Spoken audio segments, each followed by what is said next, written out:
嗨，大家好，欢迎大家来到锋芒科技，我是小叶。全垃圾污染、大气污染以及尾气污染等问题非常严重的今天，蓝蓝的天已经成为了不可多见的美景。冰川融化和全球变暖等生态问题，使人们意识到了污染带来的严重影响，节能减少废气排放已经是全球都希望的生活了。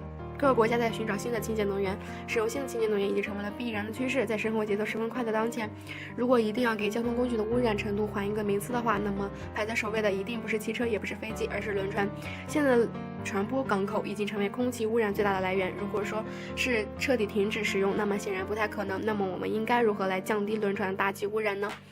最近日本与荷兰提出了想法，这两国称将联合打造一艘全球最为环保的轮船。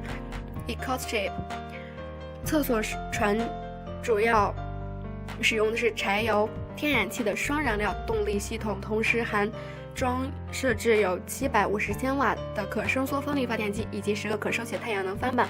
除此之外，还有特别有趣的发电系统，船上装备了可发电的动力系统的地板，游客们在上面行走用的都可以产生动力而积极发电。有个不同的发电系统，这艘轮船相比于其他普通轮船可以减少20%的能量消耗以及50%的电力负载，这听起来非常的不错。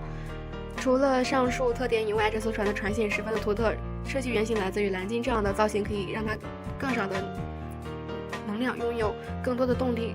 该船总重达到了6万吨，一共有750个舱位，能够坐2000名游客。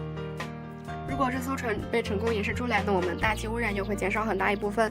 据悉，这艘船将于明年的春天正式完成。对这艘全球最环保的轮船，你期待吗？你对它还有什么期望吗？在这里，忍不住提醒大家，地球的资源不是无限的，我们要过好今天的生活之外，还要以后考虑。